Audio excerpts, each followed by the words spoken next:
We gather together. Now please get lost by Diane deGroat.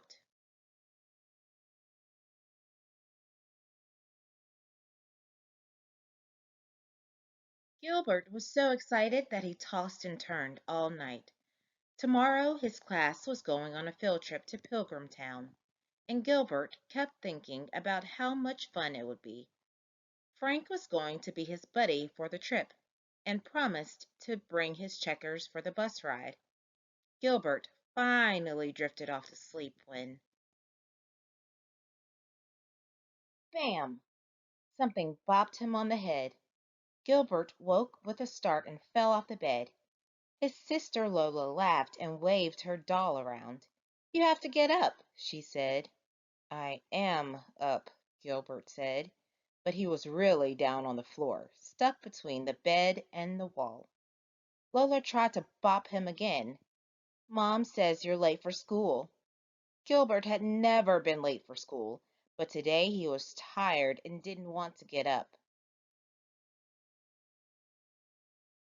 When Gilbert stumped into the kitchen, his socks didn't match. Toothpaste was dribbling down his shirt, and his hair was sticking up in all the wrong places. "Oh dear," Mom said when she saw him. "It looks like you got up on the wrong side of the bed today."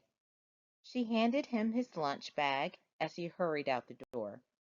Gilbert had missed breakfast, and his stomach growled all the way to school. When he got to his classroom, Mrs. Bird had already marked him absent. She erased the X next to his name and said, "You should be thankful that we didn't leave without you, Gilbert." Gilbert wasn't so thankful when he saw that everyone had already picked their partners for the trip. The only person left without a buddy was Philip. Philip was always the last one to get picked for anything. He couldn't catch a ball or run fast. He was also a big tattletale, and now he was Gilbert's buddy. When the bus started down the road, Gilbert looked around. Frank and Kenny were playing checkers. Patty and Margaret played Travel Battleship. Louis and Sam read a comic book. Gilbert and Philip just sat.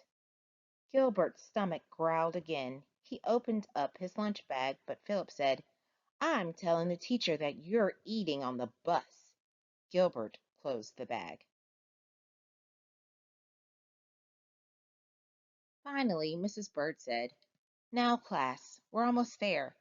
At Pilgrimtown, we'll see how the early settlers lived.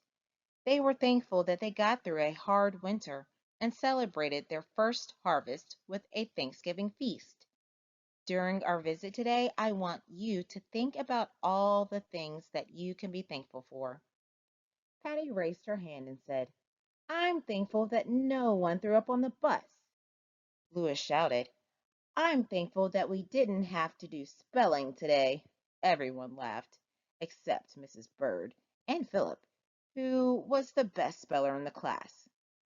Gilbert just slouched in his seat and said, "I'm thankful that we're almost there."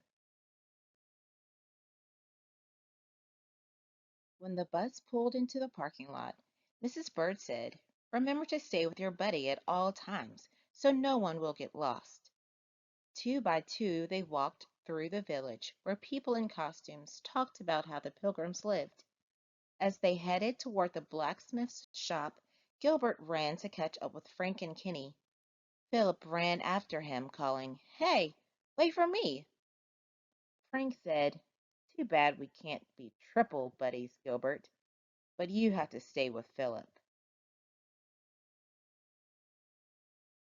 When Philip caught up, he said, "Don't walk so fast, Gilbert. Mrs. Bird wants us to stick together." So Gilbert walked really, really slowly. Philip pulled at his sleeve and said, "Hurry up, Gilbert."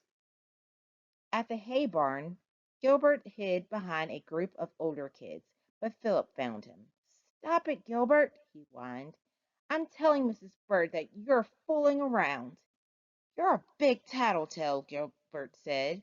"Why don't you just get lost?" "I'm telling Mrs. Bird that he called me a tattletale," Philip said.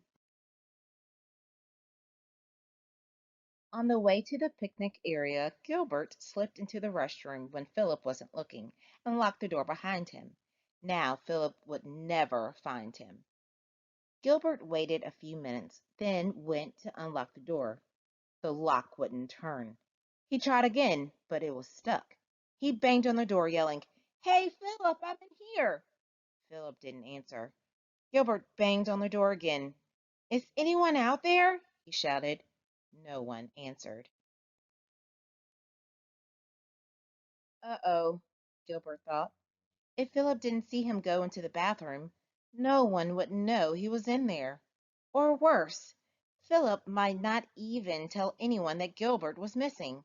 That's what Gilbert would do if he were Philip. The class might leave without him, and Gilbert would have to spend the whole night there, alone, in the bathroom, in the dark. Suddenly, the doorknob jiggled. "Is anybody there?" Gilbert shouted. It was Philip. "Gilbert," he said, "I've been looking all over for you." "I can't get out," Gilbert said. "The lock's stuck." "Hold on," Philip said. "I'll get help." After a few minutes, a guide came with the key. When Gilbert finally got out, he saw Philip, but not the rest of the class. "Uh-oh," he cried. "We lost our class." The guide smiled and said, "Then we'd better check the lost and found." They went around the table. When it was Gilbert's turn, he thought for a minute, then said, "I'm thankful that I didn't have to spend Thanksgiving locked in a bathroom." "Thanks, Philip." Everyone shouted, "Yay, Philip!" Philip turned red and said, "That's what buddies are for." On the walk back to the bus, Gilbert stayed close to Philip, very close. On the bus, Gilbert borrowed Frank's checkers, and he and Philip played 5 games. Philip won every time. Happy Thanksgiving!